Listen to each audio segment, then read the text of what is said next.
populations and ultimately build a longer-term resilience of the education system. More specifically, since 2019, I've been coordinating a project that is funded by Education Cannot Wait, NORCAP, and the Swedish Development Agency. And along with other initiatives that UNESCO is supporting, we've been quite involved in country-level operations. The project I'm coordinating was specifically in Ethiopia and South Sudan. But at the same time, we aim, of course, to develop some global guidance tools that really can drive action at country level. Nevertheless, as you all know, emergency-affected situations and contexts are quite complex and multifaceted. And a one solution is quite impossible to implement. And that's why we've been collaborating with partners and colleagues from around the world to document and understand their learning on what drove change when they tackled this topic, but also what are the systematic challenges that we need to understand that ultimately are inhibiting partners to coordinate and collaborate in generating and using data for education in emergencies and resilience to crises. So because we prioritize evidence and learning from different partners, that's why we felt it was important to organize this panel. So today we have with us quite a diverse panel, which we're so proud of. So first we have Ms. Jennifer Roberts, who is a Senior Education Officer for UNHCR and will be representing also the initiative to strengthen education and emergency coordination. Then we have Mr. Nigatu Abebe, who is the Education and Emergency Focal Person of the Ministry of Education of Ethiopia. He's also the co-chair of the EAE Data Technical Working Group. We also have Mr. Marwan Torman, who's the Director of Education Technology at the Queen Rania Center in Jordan's Ministry of Education. We also have Diego Figueroa, who is a Latin American Caribbean Regional Monitoring Framework Focal Point, working for UNESCO Santiago office. We also have the pleasure of being joined by Nicolas Servas, who is the Deputy Coordinator for the Global Education Cluster, and Suleiman Sakande, who is the Information Manager Officer for the Regional West and Central Africa Education and Emergency Group. So with this panel, we really hope to just present different perspectives and different experiences on why colleagues are prioritizing data within their strategies and programs. And obviously, we hope to learn from them their experiences that ultimately could inspire change around the world for practitioners to take a stock of. So before we proceed, for the participants, there are some logistics, maybe announcements. So while we don't have simultaneous translation, within the group, we do have people who have different linguistic capacities in, of course, English, French, as well as Arabic and Spanish. So while the panel won't be simultaneously translated, if you do have a question in your language, which is among these that I mentioned, feel free to ask, and then we can solicit our colleague support to translate either your question or answer. Feel free, of course, to put in your questions in the chat box throughout the panel. There will be the moment after the panel that we will dedicate to questions and answers, so really feel free, and we encourage you to ask questions. Last but not least, this is a challenge that we've just encountered right before the session. Seems like I'm the only one who is in focus when speaking. So in order to avoid you seeing my face throughout the whole panel, because it's not automatic, the participants will have to try their best, if they can, to put the speaker in focus. And you do this by finding the speaker in the gallery mode, clicking on the three dots, which is in the right lower part of the square where you can see the panelist speaking, and you put focus. Unfortunately, if I do it, it only works for me. So for you to do it, please. Unfortunately, it's not automatic. Apologies for that. If that's all good, then maybe we can start with the panel. So we start immediately. We open the session with Jennifer Roberts, as I said before, who is a Senior Education Officer for UNHCR and today is representing the initiatives to strengthen education and emergency coordination. Jennifer, you have been responsible for working on humanitarian coordination and you have worked with different kinds of coordination mechanisms in different capacities, and you are also one of the founding members of the initiative to support education and emergencies coordination. For those who don't know, the ISEEC, so this coordination mechanism was born in 2019, really stemming from a need to better understand and address the impediments that are affecting alignment and coordination among the education coordination mechanisms and partners. Could you maybe provide some additional details on the impact of unharmonized data and assessments on effective coordination in EIE? Thank you so much, Francesca, and it's a pleasure to be here with the team today. I'm looking forward to a really interesting panel, and I'm hoping the technology is working. Yes, I can see. Yes, we've changed the speaker view, so that's fantastic. So we're mastering. We're continuously learning. I'll start off by just making a few comments about ISEEC and who we are. ISEEC, or the Initiative to Strengthen Education and Emergencies Coordination, is a partnership between 4 entities: INEE, the Interagency Network for Education and Emergencies, the Global Education Cluster, UNHCR, and UNESCO. It was born out of an analysis and research that was done on education and emergencies coordination that highlighted that there were systemic disconnects between refugee coordination through the Interagency Standing Committee and Cluster, that's the Global Education Cluster's work, but also between those 2 systems and development coordination in countries. And so since 2019, we have been working together to both improve understanding of the coordination architecture, but also look at very practical ways in which we can, at country level, find synergy between the kinds of data products and processes in which we are engaged. So maybe just to explain that a little bit, as not everybody's always aware, but the system for coordinating refugee emergency responses is somewhat different to the coordination system in cases of internal displacement or for natural disasters. And in some countries, you will have 2 or 3 coordination structures operating, or types of coordination structures operating. And each of those is producing data. And just to make a note on what kind of data they're producing, much of this at the start of an emergency is very operationally focused. What are organizations doing? What are the needs? And my colleague Nicola will speak about the needs analysis and some of that side. But the operational data is crucially important to inform decision-making and to make quick choices about what services are needed, where, and how best to make use of resources that are available in order to make sure that people are not excluded from learning after they have been displaced or affected by a natural disaster. And so in ISEEC, we're really looking at where are the points of similarity across these different structures, and how can we harmonize so that we are looking at complementarities between the data produced by the government and by humanitarian partners. Thank you so much, Jennifer, and highly appreciative for you, to give a little bit of background of what it entails, in terms of education coordination in these complex contexts and emergencies. As a strong and influential partnership that is now, as you said, composed of the Global Education Cluster, INE, UNHCR, and most recently UNESCO, what do you think is the biggest value that the coordination of these actors can bring in terms of data management at country level?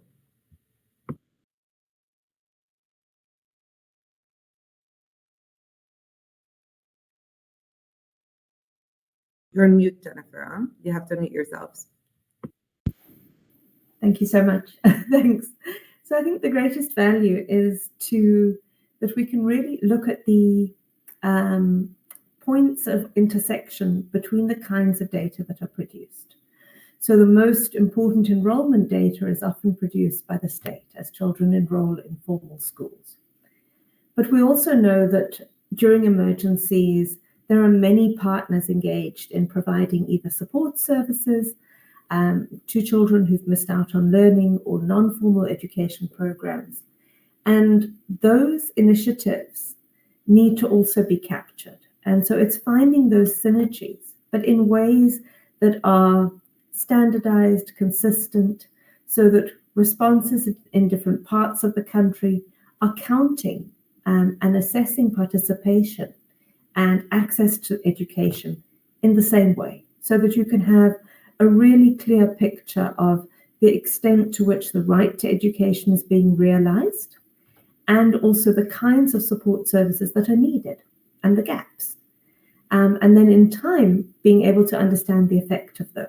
And just something I would like to note is that much of the operational data doesn't focus on the quality of the response or the quality and impact on education outcomes.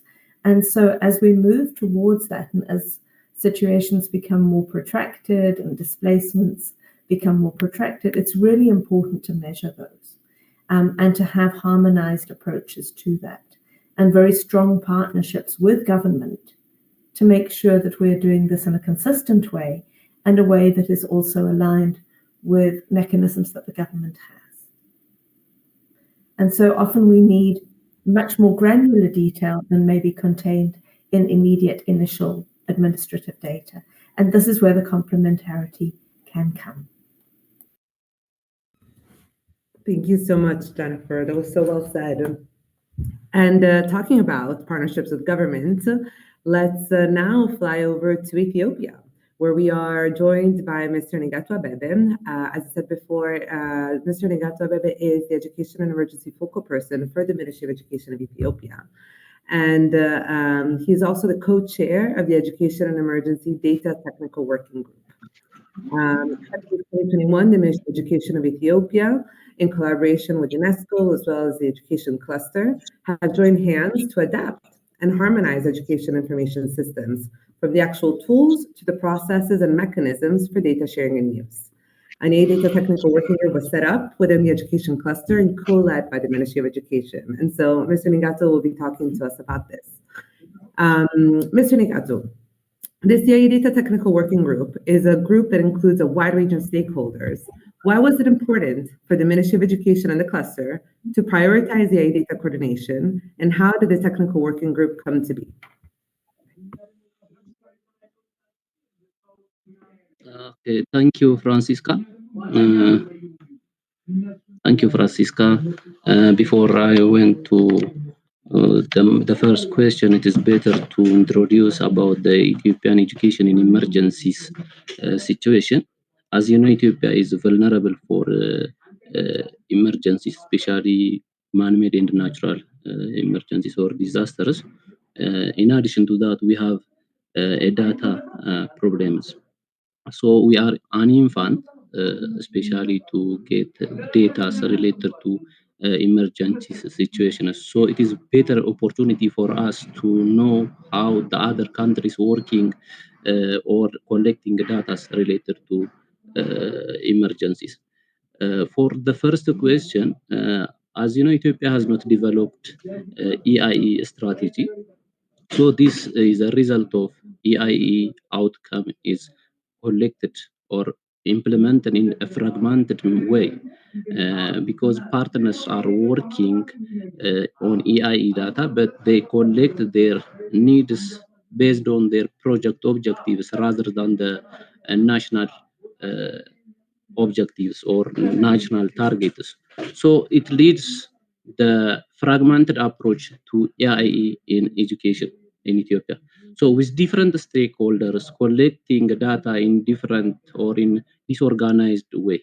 So without coordination, this is as a result to a lack of standardized and harmonized data.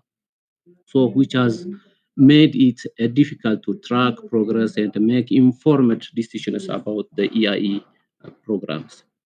So due to this issue, this situation, we had not before 2021, or actually we had, but the EIE or this technical working group re-established in 2021, and also this UNESCO and Education Cannot Wait has a project, was launched a project, and then this project aims to strengthen institutional information system for education in emergency.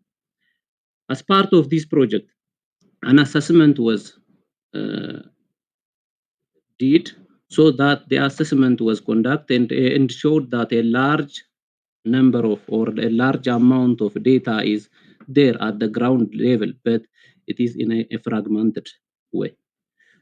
So this leads to the idea of establishing an EIE data coordination platform. So this platform would serve as a centrally repository for data and would help to ensure the data is collected in standardized and harmonized manner. The establishment of this EIE data coordination platform is essential for improving the quality and effectiveness EIE program in Ethiopia, to ensuring that data is collected in a standardized and harmonized manner. The platform will make it possible to track progress and make informed decisions and improve the impact of EI programs. So here I want to say thank you those UNESCO and other partners who are working with us in the progress of the EIE data. Thank you. Thank you, Mr. Nigatu. We're aware, of course, that the group, as you mentioned, was established around 2021, and of course, in some ways, still recent. And progress, of course, takes time. But from your perspective, what were the main achievements of this group to date, and what do you hope for its future? Yeah, thank you so much once again. As I mentioned earlier, even we are not young, even EIE on EIE emergency data, we are infant. We are creeping still to get or for better EIE data, but we are working together with partners. So even though we are very infant, but we achieve very good results. For example, the one is standardization of indicators. Now we are by using these technical working groups, we can make it a standardization of data indicators and also map of the EIE ecosystem and collective advocacy on EIE issues. Those is help us.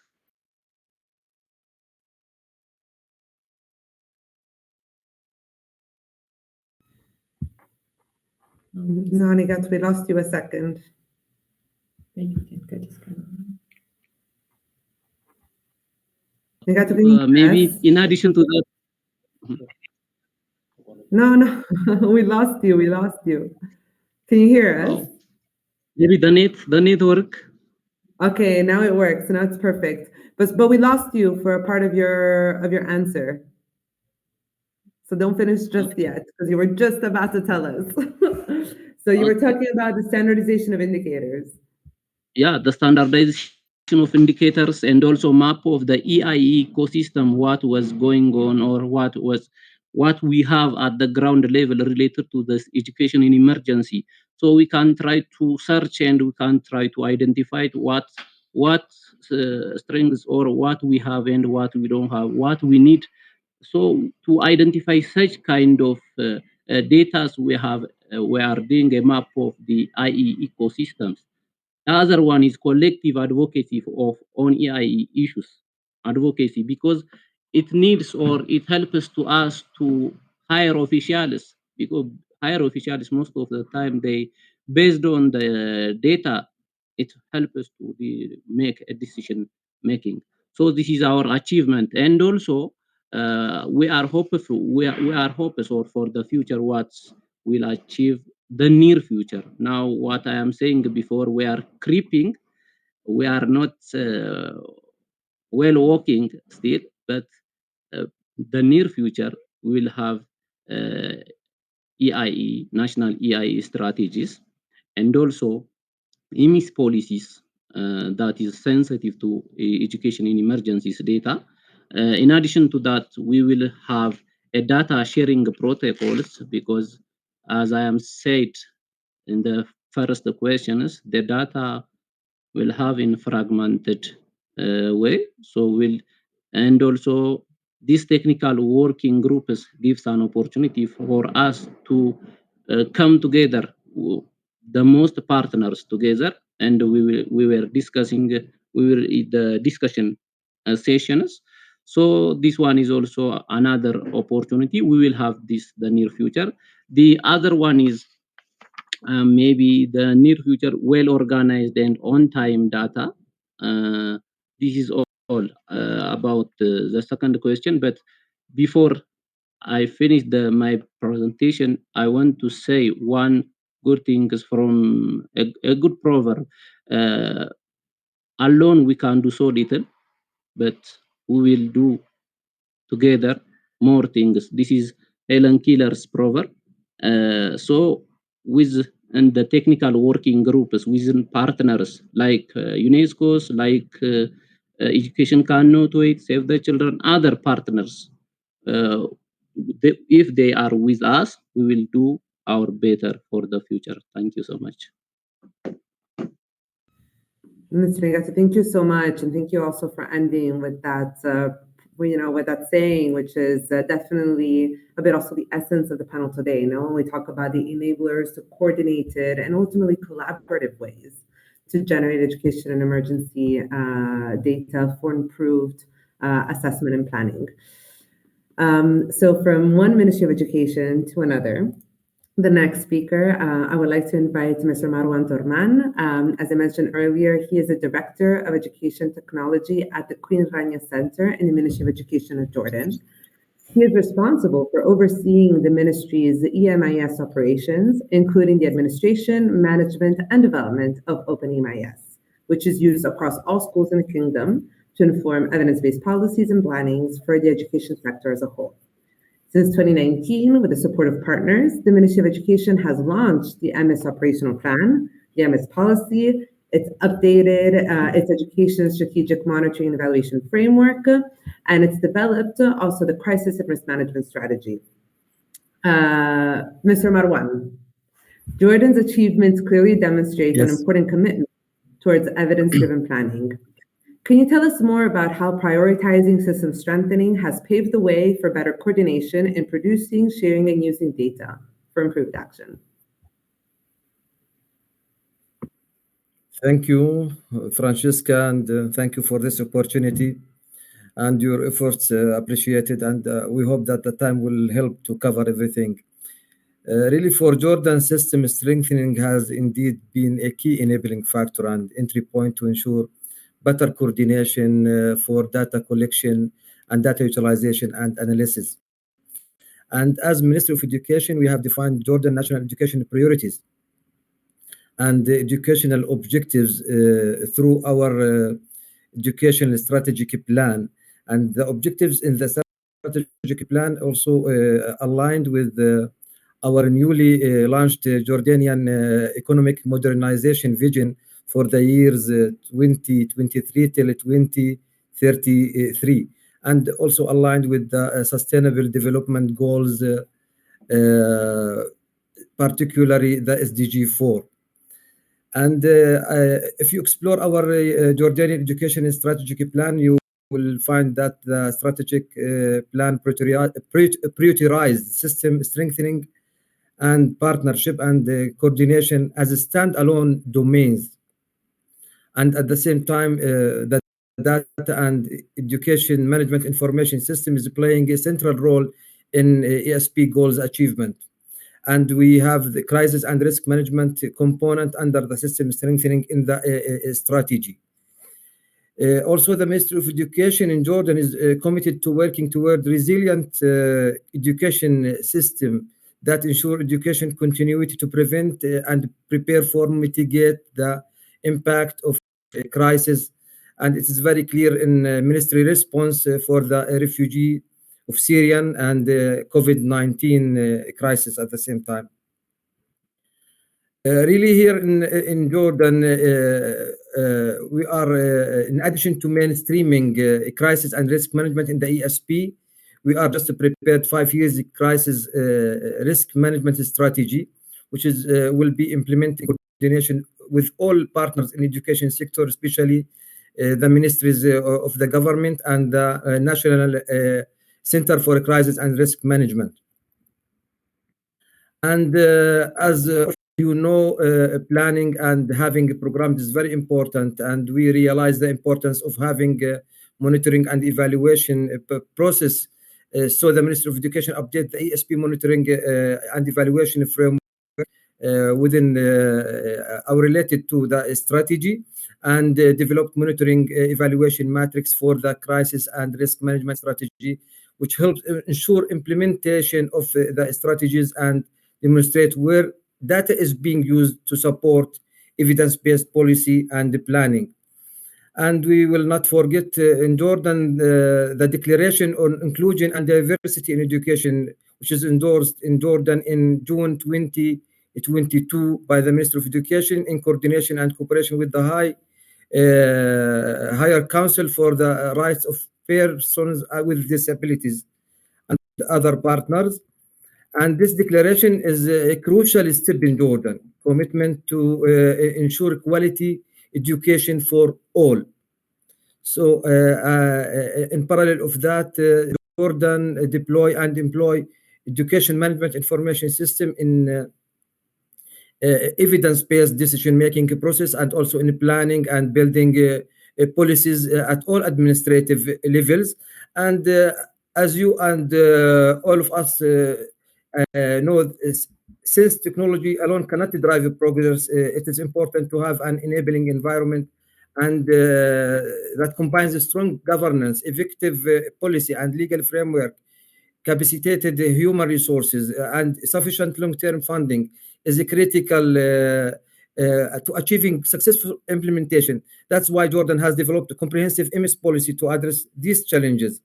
And now we are preparing under support of UNESCO for the more development and implementation in national MS operational plan. And at the same time, we are preparing for operational plan for the MS policy, education management information policy.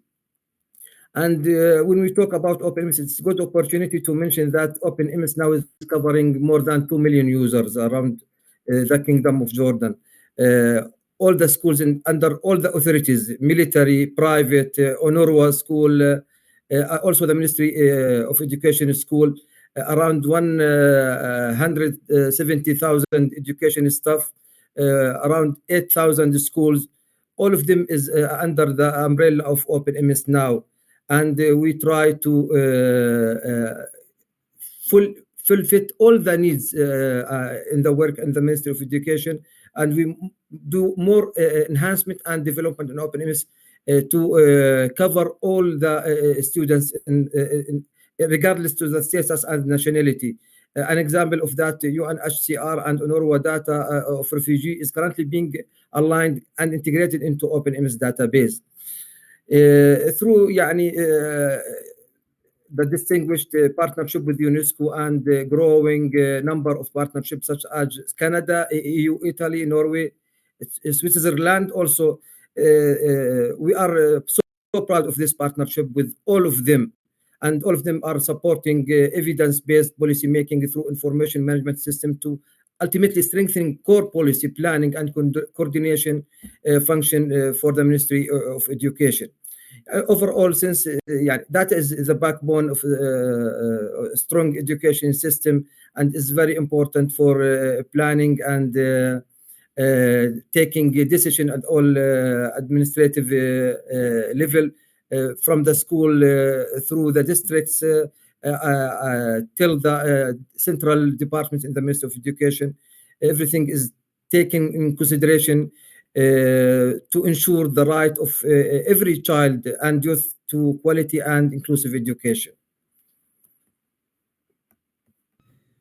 Mr. Marwan, Floor to you, Francesca. thank you so much. Thank you so much for all the details that you provided and also the linkages that you continuously made on the way data and the MS policy and the operational plan ultimately is fully linked to the strategic priorities of the Ministry of Education of Jordan.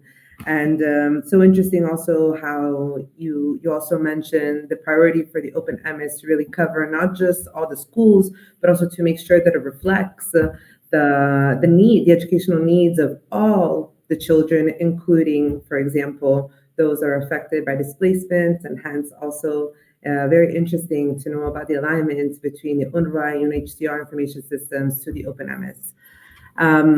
One last question for you. I know that we're getting a little bit to your time limit, but based on your experience, what would you advise to another Ministry of Education and or partner who would like to initiate a similar process as yours? Because now we're a little bit into a peer-to-peer learning, modality. What would you advise as a key enabler, but also taking into account some challenges that you may have encountered? Thank you, Francesca. And I think we have to think about specific dimensions or keys for this answers of this question. Sustainable enabling environment first, and the second, we have to think decentralization, and third one, sustainable funding, and not forgetting monitoring and evaluation. A strong enabling environment is the key to accommodate the growing nature of data work yearly, in particular in crisis context. When we speak system strengthening, we often think central ministry only, but there is a strong role for the field directorate and the schools as well. It is important to link national policies and plans with local education delivery. And I think we have to find sustainable funding, financing mechanism for education system strengthening efforts. It is very crucial to ensure their long-term success. And we have to try to focus on decentralization through processes.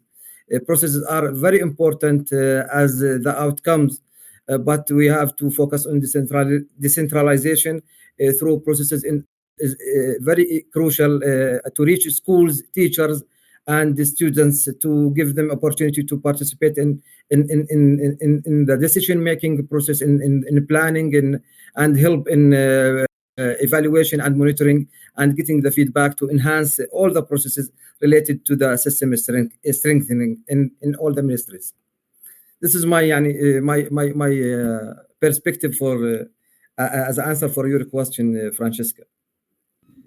That's wonderful, Dr. Marwan. Thank you so much. We really appreciate your inputs and your insights and your perspectives. So thank you again. From Jordan, we go all the way to the other part of the world. So we go to Latin America. We are joined by Diego Figueroa, who is a Latin American and Caribbean regional monitoring framework focal point working for UNESCO. So the regional monitoring framework is quite an innovative initiative that brings together 18 ministries, as well as humanitarian and development partners from across the region of Latin America and the Caribbean.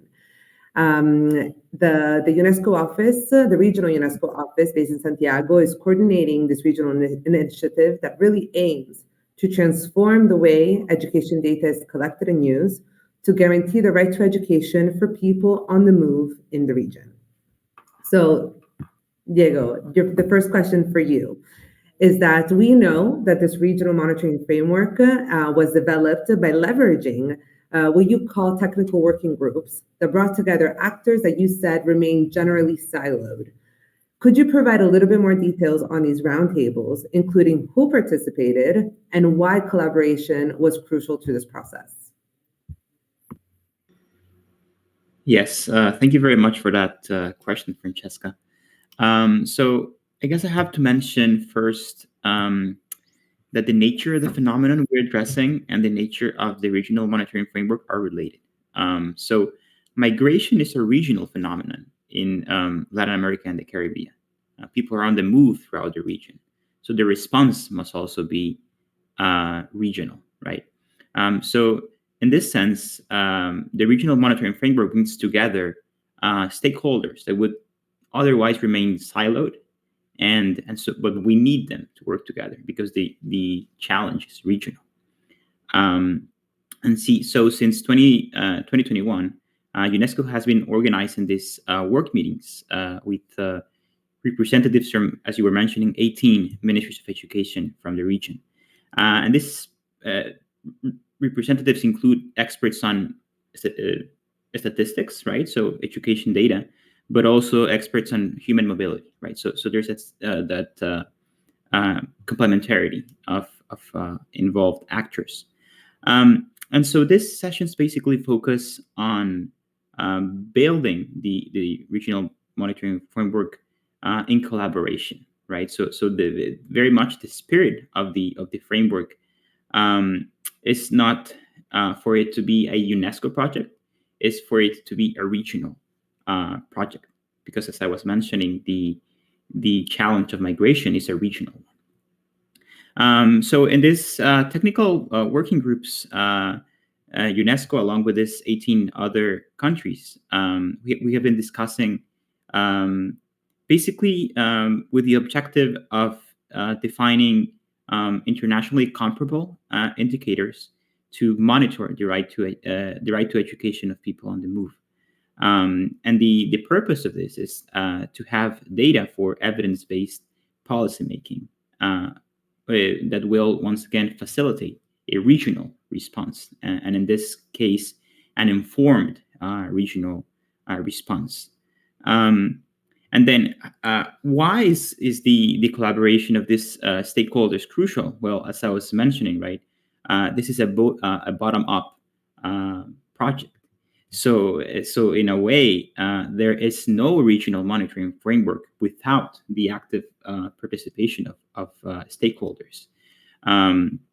So yeah, I would frame my answer in that sense, right? We have a regional challenge that must be addressed regionally, and so the regional monitoring framework needs to gather people from all throughout the region, Latin America and the Caribbean, to together build a set of indicators to monitor the right to education and to inform a regional response. Thank you so much, Diego.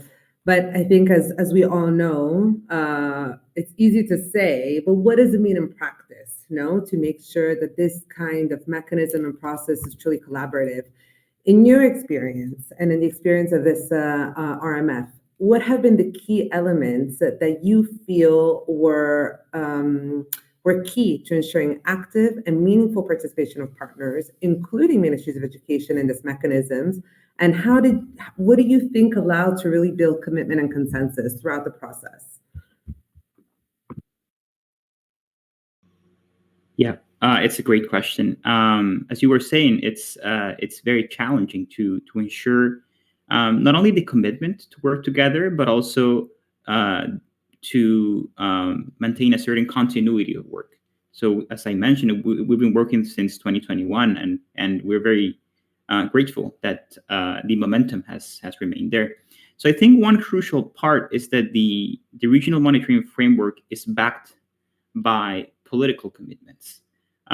So before we started our meetings in 2021, the Ministries of Education had already been discussing the need of regional monitoring framework. And so in our region, we have some coordination mechanisms like the Quito process, where countries get together and discuss regional challenges, in this case, migration. And so it's very much a virtuous cycle that we have here. So countries identify the need for a regional monitoring framework, and then UNESCO came in to facilitate this. And so this really generates a lot of ownership, right? This is not a UNESCO project that's been placed on the table. It's more a two-way project, right? Countries came together, discussed the need for a regional monitoring framework, and then UNESCO came in as a coordinator. And so it's been this given and receiving. So that's the first part of the question, right? Of my answer, right? We have we have political commitments, like on the foundations, right? And we have a give and receive. And then in terms of willingness, of commitment, of proposals. And then finally, I will just conclude by saying, or finish by saying that that Ministries of Education and stakeholders in the regional monitoring framework have seen how the work that they carry out in this framework helps them strengthen their own information systems. So the regional monitoring framework in a way has also become a space for exchange and learning among peers.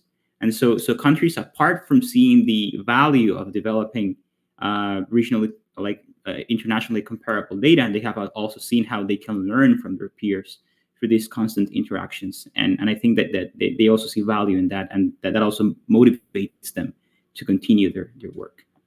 Yeah.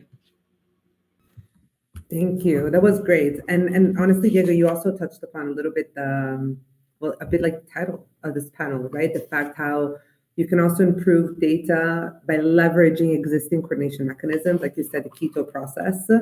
You leverage the decisions that were made in that mechanism and leverage the kind of priorities that were already announced and identified by Ministries of Education, how that guided the work around data, and at the same time, how this regional monitoring framework is improving and enhancing collaboration and coordination at a regional level, and ultimately, demonstrating some key gains for each country, which allows, of course, our sustained commitment. It's very, very interesting.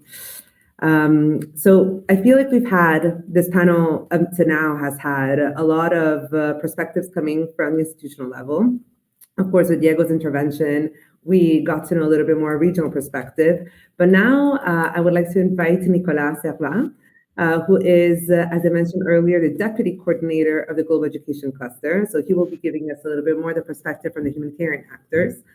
For those who don't know, the Global Education Cluster is the main reference for education country clusters to support the definition and implementation of a well-coordinated humanitarian response, including through technical tools.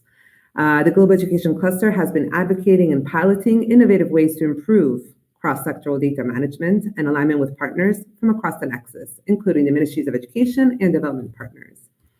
So Nicolas, the first question to you is, if you could speak about how the education clusters are engaging with different actors on data, and why is this a priority for the Global Education Cluster and for the clusters around the world? All right, thank you very much, Francesca, and everyone. I think I'll start with a maybe very brief introduction on what the cluster is, in case people are not familiar, and then also the Global Education Cluster. Just to say that clusters at the country level, that is mostly in a emergent context, are coordination platforms to support the timely and relevant delivery of humanitarian response. And this is done focusing on a few key areas. Some of them concern data. Obviously, we are looking towards getting a sound understanding of needs in emergent context, in our case for education. But we also support the development of humanitarian or education emergency response plans. And then we work towards establishing monitoring mechanisms to track our response / our results. In this picture of around 30 country clusters, country education clusters, the Global Education Cluster, so at sitting in Geneva, but we staff in different countries. We support the different countries to implement this as much as we want or as much as we can, well-coordinated humanitarian response, especially by developing technical tools to support the response, including in the area of data, on working with other EAE actors and sectors on setting standards. Now, to respond more precisely to your question on the work that the education clusters are doing and how they engage with different actors, I must say that what we have seen in the past few years is that there is a strong appetite and rising appetite from country education clusters on their partners. So it's not just these coordination platforms, but it's also all the stakeholders that are members of these platforms, sometimes including development actors, as much as possible, and most often times the Ministries of Education. So there has been strong appetite to develop humanitarian needs assessments. If we just look at numbers, for example, in the 10 years between 28 and 2018, there have been, we count more or less 30 needs assessments done by country education clusters. If we just look at the past 4 years, so between 2019 and 2023, we count that there have been 40 need assessments done. So it's just focusing on humanitarian needs or education emergency needs, but showing that the appetite is rising. As I've said at the start, on reflecting on the interaction with different actors, I have to say that partnerships are at the heart of cluster coordination in order to support the production of this data in emergency context. For example, most of the cluster-led needs assessments are what we call joint education needs assessments, or GENAs. On GENAs is just an assessment that's done using the respective strengths of different humanitarian organizations, but under the leadership of the country education cluster. And when I say different or respective strengths of different humanitarian organizations, it's referring to some organizations having access to financial resources, other having bigger logistical assets, cars, planes. Some organizations maybe not having financial resources or logical assets, but knowing the local context very well, where you can go, you can't go, what are the education problematics, and also some organizations having specialized human resources to either support data collection or analysis. In such conditions, in humanitarian contexts where access or security can be concerning, partnerships are a key enabler to getting relevant and qualitative information. Obviously, and I'll come back to that topic later, Ministries of Education is our key actor or key counterpart when we deliver needs assessments. For example, before doing any needs assessment, we need a list of schools in order to develop the sample. We need baselines. Jennifer mentioned enrollment, but also attendance, the status of classrooms, teachers, etc. Obviously, also very practical reasons to engage with Ministries of Education is we need authorizations, enumerators, on access to the key informants that are part of the Ministries of Education. And as I mentioned, in terms of also relying on making the most of different types of actors at the country level, we'll use a different geographic presence of humanitarian organizations and their thematic specializations on, say, pre-primary, primary, secondary education, vocational education, etc. And that will help us, or that will help country education clusters identify information needs, and then do the analysis on the view of the data produced through these joint needs assessments. Maybe to say in sort of chronological order, saying like what's happening after the needs assessments are done. As I mentioned, partnerships are the core of education clusters, and we don't produce data just to sit with us or to share with a few selected partners. The objective of the education cluster is to support humanitarian response, and so to share this data, to disseminate it with as many actors as possible within the education sector, but also outside, typically with OCHA, with food security actors, health actors, child protection. And maybe on this last topic, I can say that the global education cluster has been implementing or starting new practices these past few years. One has been the more thorough integration of child protection in education assessments in and outside of schools, because we realize that obviously schools are a key venue for assessing this type of needs, child protection. But we also have the possibility to access the key informants from this sector outside of schools. And so what we have done is that we have developed not a new methodology, but a joint analysis framework to help us do this analysis of information needs, both for education and child protection. We are then together at the country level developing methodologies for joint data collection. And then the analysis will also be done together, because I have to say that as education actors, we still don't have the full understanding of what key informants or focus group discussions mean when they speak about child protection. On the last one, to answer your question, Francesca, on the maybe different ways of doing things, interacting with different actors, has been the inclusion of or more comprehensive inclusion of child participation in our needs assessments. on what we realized that children really help us get a more qualitative understanding of children's needs. On when we have done this, added these components to our standardized joint education needs assessments, what we have realized so far is that both for education on child protection needs, the children confirm what other key informants, typically adults, education specialists, head teachers, etc., are being saying themselves. Thank you. Thank you so much, Nicola. It was such a thorough answer and so many interesting details.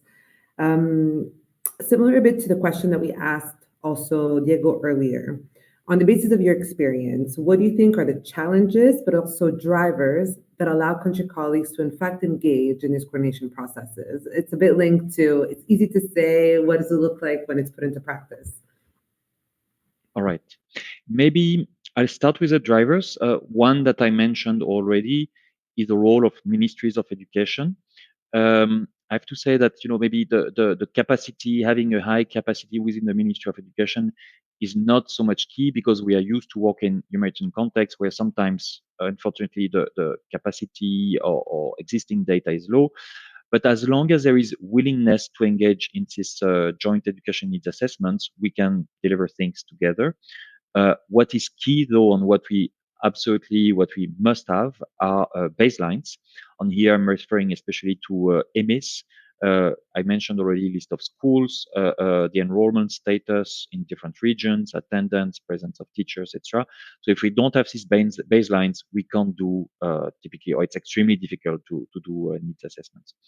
Maybe a second driver is a willingness from all actors that I mentioned already. So starting with the Ministry of Education, humanitarian actors, and it doesn't need to be all of them. And when I say actually humanitarian actors, it's also development actors, because some of them will have been in the country for a long time, and they will have some of these baselines I was referring to before, or they will have done assessments. And also the willingness and maybe realistic vision from the country education clusters on what it is that they want to achieve. Having the capacity, wanting to do a needs assessment is not enough. If, for example, your expectations are too high for a given context. That's why I'm stressing, the fact that the goal of the education cluster, and by that I mean including humanitarian development partners on the Ministry of Education, have to remain realistic. And once these sort of key conditions are in place, then the country education clusters, sometimes with our support, they can implement different models. I mentioned the GENA already, but they can be all sorts of need assessments done, sometimes with a technical backup from the education cluster, but the assessment is led by other agencies, consultants, or specialized agencies can come in. I'm saying that just to flag that there are different options at stake or possible. On challenges, I think that I mentioned some of them already. Maybe when there is no obviously willingness, but also no sound vision or realistic vision of what can be achieved, then that's a major challenge, because typically people will sort of go in circle trying to get things done, but not really wanting what to start with first. Maybe I'll stop there on let's see if we have more time for other questions. Thank you. It's perfect, Nicola. Thank you so much. And I think also the realistic vision is really interesting. We've been saying a bit like internally also with some colleagues, ultimately we need to measure what we treasure. I'm actually citing a colleague who's among the participants here with us, Stephanie, because ultimately what we treasure needs to be defined, and it needs to be realistic also to then guide all the processes related to what we want to measure, the data that we need to be collecting, and for what. And how can we drive collective action? Talking about collective action and talking about also standardizing the vision, but also the tools used to make this vision possible, I want to invite Suleiman Sakande, who is the Information Manager Officer for the Regional West and Central Africa Education and Emergency Group. So Suleiman is a specialist in developing data collection tools and setting up information management systems that enable coordinated responses among different agencies and actors. He is part of this group that is, that is covering a region where multiple countries in this region are dealing with acute and also protracted crises that affect the access to all essential services, including, of course, education. Suleiman, so the first question for you is, why is improving data collection and use across the region a priority for the West and Central Africa Regional Education and Emergency Working Group? Thank you, Francesca. And I would also like to thank Nicola for giving an overview of global education cluster, because the regional education in emergency working group was created to reinforce the effort of a global mechanism led by the global education cluster. So, improving data collection and use across the region is a priority for the West and Central African Regional Education in Emergency Working Group, because data is at the heart of the group mission to lead regional advocacy initiative to support continuity of education during emergencies and strengthening regional visibility of education needs. Indeed, we are collecting data from eight countries in crisis, mostly security crisis. These countries are Burkina Faso, Mali, Niger, Cameroon, Central Africa Republic, Democratic Republic of Congo, Nigeria, Chad. That make possible information sharing and analysis on humanitarian needs and response in the countries of the region. We are collecting data on humanitarian response and also data on humanitarian needs. So with this data, we have identification of needs and gaps and proposition of action to support countries. We have also the development of information products such as dashboard, infographic that are used as evidence to support the decision making and to support advocacy initiative. Also, we have with data collected, identification and dissemination of lesson learned and good practices.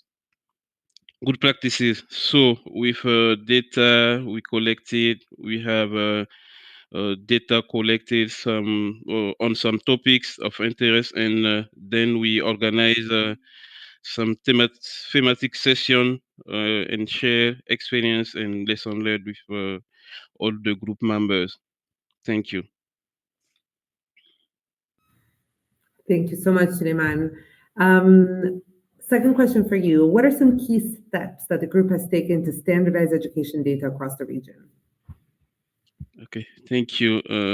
I would say as key step the group has taken to standardize education data across the region, we firstly identified the appropriate stakeholder, cluster coordinator and information management officer in the 8 countries I have mentioned.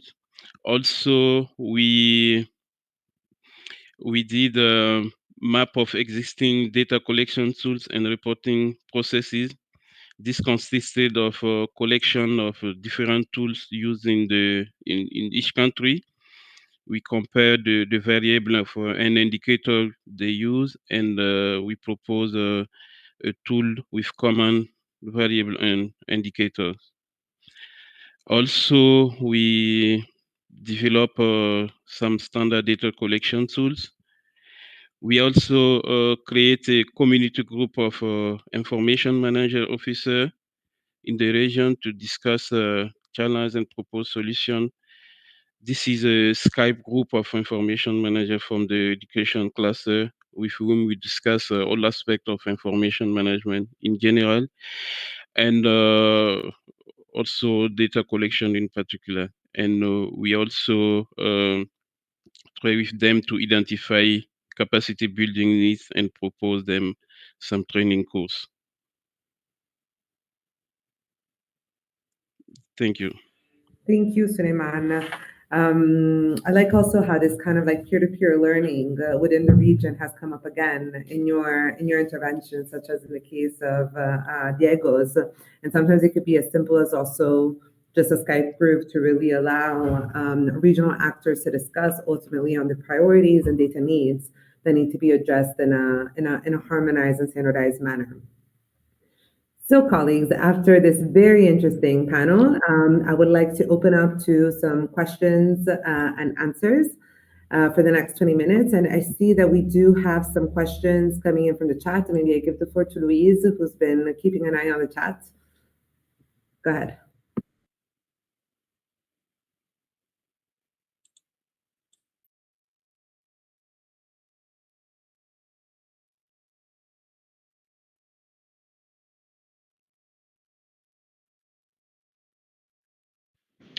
Francesca, can we also step in?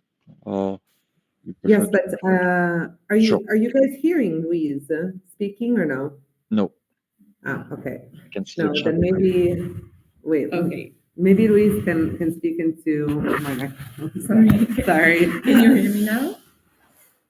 Yes. Thank you. Yeah, well, I was saying that actually I saw that you were answering Nicola directly on the chat to Wafa, but there is also another question I think might be directed to you from Tracy Lee, wondering what were the methods and data sources that you were using for your needs assessment when you think about measuring impact of various interventions. What are some best practices to balancing rigor, cost, use, etc.? All right. Thank you very much. I was about to answer in the chat, but yes, it's better so. Maybe two things. I spoke mostly about the collection analysis of data on needs, but obviously we also I mentioned at the very start that we try to monitor response. So on needs, I mentioned these joint education need assessments, and I must stress that joint education need assessments are not a methodology as such. It doesn't promote any specific type of data collection or analysis. The focus is on doing things together. So you can call it's an approach of doing things together under the leadership of country education clusters. From then on, once this has been agreed, as I said, it's an approach that follows a quite standardized, how do you say, I'd say follow up or different steps of implementing different actions toward need assessments. And that starts with the what we call the analysis framework or the assessment framework to analyze our information gaps, doing a secondary data review, and then agreeing on broadly on the methodology on whether or to go both for quantitative, qualitative data collection, who our key informants are going to be, and most importantly, all of this keeping in mind what our main information needs. But as such, we don't, have, we don't say that a very specific sampling method should be used or that we should do only quantitative or qualitative. It all depends on the information needs. And also I have to say I mentioned the importance of being realistic. It also relies a lot on our capacity on, yes, what can be done at the country level. So that's about joint education needs assessments. And in the chat box, I'm going to share the link to our main resource on this. So we have what we call the needs assessment package, and that goes with guidelines on how to implement this GENA approach. The second one is also, if I remember correctly, there was a question on, or part of the question was on monitoring results. On here, I have to say what we do is much more basic, but in humanitarian context, that's what, say, international agencies on international coordination structures, typically OCHA, on partners are looking for. And that is what we call, there are different names, but basically it's monitoring the results. So what partners are implementing, we focus on two things. One is a number of people benefiting from the different interventions of humanitarian actors. And the second one is the type of response that's being provided. Are we talking about supplies, rehabilitation of schools, enrolling children, training teachers, etc.? They can be, there are plenty of response options available. And so we try to monitor this, and surprisingly, this is one of the areas where I think all emergent actors, including country education clusters, struggle a little bit for various reasons. But in a nutshell, that's how we try to do things. Thank you. Thank you very much, Nicolas, for these insights. Another question, since benefiting from Diego from the UNESCO LAC office, if we go back a bit on the initiative that you presented, you explained how it was built on existing political commitment and engagement, and especially the Quito process at the regional level. But can you go back a bit and elaborate a bit on how this regional monitoring framework came about, and how UNESCO and why UNESCO felt that data coordination was so important to ensure access to education for learners on the move? And if you have also some insight of what can we expect in the future from this big initiative. Perfect. Yeah. Thank you very much for that question. So I did mention a bit about the history, but maybe I'll provide a bit more details. So in 2020, our office in Santiago developed two studies on the topic, right, on the education of people on the move in the region. And these reports highlighted the need for more and better data concerning students on the move. This publications informed the Quito process meeting of 2020. And as I was mentioning there, the Ministries of Education identified the need for data for education planning, for a coordinated regional response that's informed by evidence. And one of the important points of discussion in Quito process was the need to have education that's beyond just access, right? So having data on access is maybe the zero level, but they identified that there was a need to have data not only on educational access, but also on the educational trajectories of people on the move. And so because this is a much more challenging a topic, as I was mentioning, the need for a regional monitoring framework that would generate a set of internationally comparable indicators came to be. And so that was the genesis. And after months of work, as I was saying, we've come to a consensus on 12 different indicators. And right now we are working along with the Ministries of Education to develop the protocols to actually get data for them, generate the indicators, and finally publish them in an online open data platform. So I would say that's what's coming forward. It's very exciting. It's been a lot of months in the work, having consensus on the definition of the indicators and how the data is going to be transferred, and looking forward being able to finally publish a first set of indicators in an online open data platform. Yeah. Thank you very much, Diego. Indeed, I saw the beta version of this website, and it's actually very, very exciting. Really looking forward to go live. And yeah, since we've heard about how building on the existing commitment was so important in LAC, maybe we can hear from Ethiopia and Mr. Abebe on your case.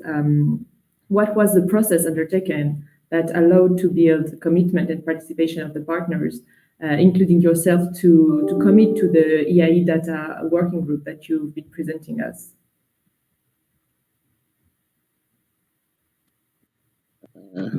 Thank you so much once again.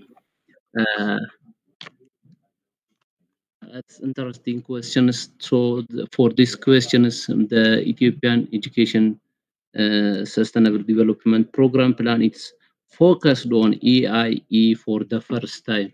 And now we are in the 6 SDP plans. So the previous 5 was not incorporated about EIE, but the sixth one is focused on this EIE. So it is enabler for us to focus on and working. Can you hear me? Sorry. Yes, we can hear The you first very well. reason to focus on. Thank you. So this is the first reason the ESDP 6 is give more focused about the education in emergency situations or data. So the reason why we are working. So there are several challenges to EIE data, but the technical working groups has potential. As I mentioned earlier, the government, especially the Ministry of Education, has a limitation about the EIE. We don't have enough even expertise. But if from the partner side, have enough potential, enough data, because they have structure from the center to the ground levels, so they can collect data. They can collect the data, but we don't have a central part of to share that data. So the coordination of or the technical working groups help an opportunity gives an opportunity for us to bring those data at the center. The reason why we are working with technical working groups and the reason why we are committed to do in technical working group and also education and emergencies data. The other one is the technical working group potential to increase the availability of data by together different partners and coordinated data collection efforts. The other one is group can help us to address the challenge by standardized data collection process and methods. In addition to that, the technical working group can help to improve data quality by providing data and resource to data collectors. So it is a main commitment, or we are working in committed manner. So in addition to the technical working group can help to improve data access by making data more accessible to decision makers and the public. So this is the more enabler situations, especially for in our contexts. Thank you so much. Mr. Nigata, thank you so much. I really appreciate your insight on this. I see that there are no other questions in the chat, but I'm wondering actually whether all participants have access to the chat. Does anybody participating want to unmute themselves and ask a question? Please feel free. And again, as I said before, you can ask in French, English, Spanish, or Arabic, and the colleagues here with us can support in translating.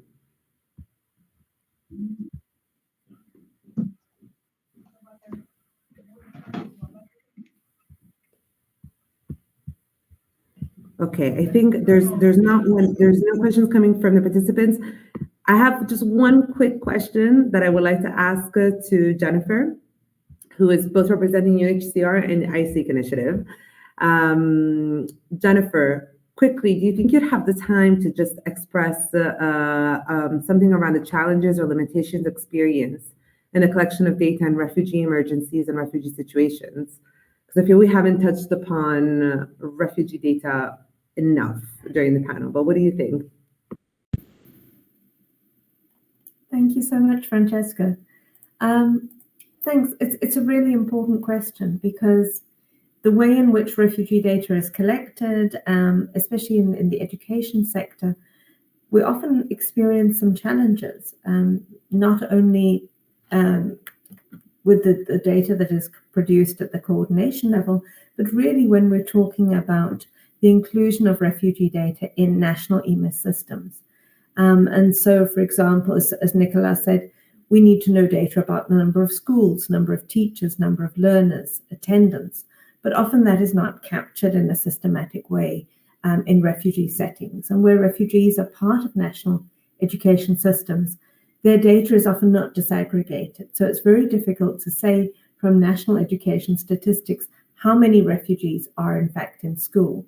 And this can be for a number of reasons. Some of them are protection related, where it may be seen as creating harm or risks for refugees to actually ask for that information at the point of enrollment, or for that data to be captured within the system. And so we often have to rely on proxies such as nationality, and this sometimes makes it quite difficult to really track and report.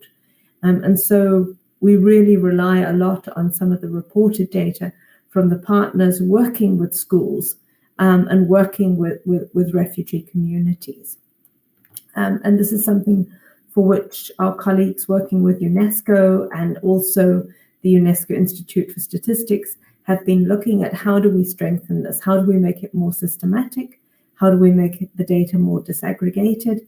How do we gather information on refugee learning outcomes, but do it in a way that is sensitive and that recognizes inclusion in the national systems? And so we also consider contexts like Latin America, where we're looking at people on the move, where there are mixed movements. Some of those people are refugees and beneficiaries of international protection, and some are not.